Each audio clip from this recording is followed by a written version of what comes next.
Namaste, Jai Bharat. One of the beauty of democracy is that the opposition is there. The opposition, when functioned righteously, that's creative, always strengthens democracy.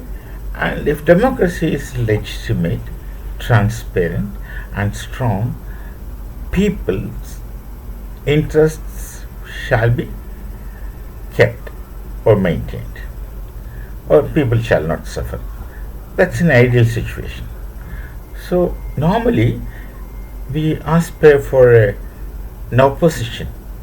The opposition, but should be constructive when the government is working in the interest of a nation, in the interest of the people. When they are working, then the opposition should be constructive.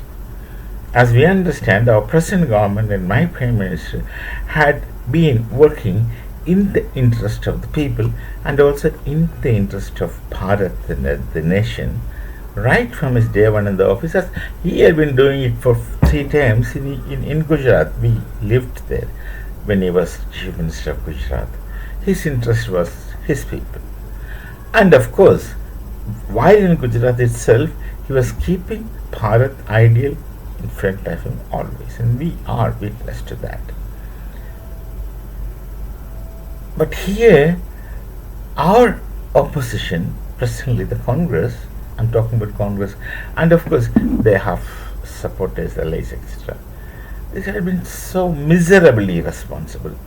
Look at the facts. Operation Sindoor had been a great success. But they wanted to criticize the government. Let them criticize the government at their wrong foot. We will support. But they wanted to simply criticize the government because they are afraid the more popular the government is, they will again come in power. So these people will lose their opportunity to ever come in power, in spite of the fact that they had been ruling this nation right from day one to this kind of destruction and devastation. So they had been irresponsible through generations and self-oriented through generations. The direction what the Congress was taking the nation was something approximately to that one of Pakistan. And they have good nexus with both Pakistan and China. Why? Just because they are opposing the government at the cost of the nation? That should not be the case. I'm just bringing a couple of incidents, just 2 incidents, not more. Narendra surrender. That's a slogan the so-called opposition leader in his immense immaturity he raised for some time. It was for months he was doing. So after that Operation Sindhu, Narendra surrender. Don't you think that people of Bharat will detest such kind of a statement? Of course, we laugh at him and make a joke of him, all right. But then I don't like my Prime Minister being criticized for nothing. Because many of us identify ourselves with him and we realize our goals through him. So many of us identify ourselves with him. Many of us. How many I don't know, but then at least I feel so. So when this is Narendra surrender, it comes as a personal attack on each of us who understands his integrity and his vision and his capability, which is a new thing in Bharat, which was never demonstrated in the past by any other Prime Minister. First time we are experiencing a powerful, legitimate man from the land of Bhagavan Shri Krishna, obviously, coming to lead us, which makes us proud. So it appears as if it's a personal attack. Prior to the elections, there was a slogan which hashtag kind of a thing which the Congress was promoting, Chaukidar Chor Hai. It is a background because my Prime Minister was saying, I'm not Prime Minister, I don't think I'm not Pradhan Mantri, I'm Pradhan Sevak of the nation. Then the Pradhan Sevak was treated as Chaukidar, comes to the same sense in a way. And then this hashtag started, the slogan started, Chaukidar chor hai. And when you say something, kaun si chori kiya bhai? When you come to such things, uh, you should speak responsibly. I mean, otherwise, your statements gets repugnant, not simply repelling. It's repugnant, and it's just like you put your feet in cow dung where there is no water nearby. That kind of a situation they create. And now, Chaukida Chore, then other people started making another hashtag, Chaukida Chaukane hai. Or somebody will say, maybe Chaukidar. This kind of things happened in the past. This opposition. Now, the same opposition says Narendra surrender. Responsible people with integrity won't simply answer these questions, they ignore it. But when a time came, Narendra surrender, why you started making this slogan? Because Operation Sindoor had to be abruptly paused. Just because, of course, US has an interest, and Trump Mahodaya wanted to boast himself as a great man, so he wanted to end all the conflicts in the world, peace loving, because he was aspiring for a Nobel Peace Prize, as I hear. I don't know, but this is what people say. See, he wanted to get a Nobel Peace Prize, and so he wanted to end conflict in the world. Before coming into power, he was vouching that I will end Ukraine-Russian conflict in no time. Many such claims. So he wanted to win something, and then here, of course, he starts claiming that he was instrumental in ending Bharat-Pakistan conflict by negotiating. We have already told you long before that Bharat do not need any mediators to talk to people. We know each other's language. Your English is not required here. When Bharat talks to Pakistan, we will speak in Hindi, and they will also speak in Hindi, and both though they call it as Urdu. That's their problem. He wants it again. Of course, our people reacted, saying that we did not have any mediation, we did not want any mediators, we did not want anyone's help. It is because they requested, and we did not end Operation Sindoor, we just paused it.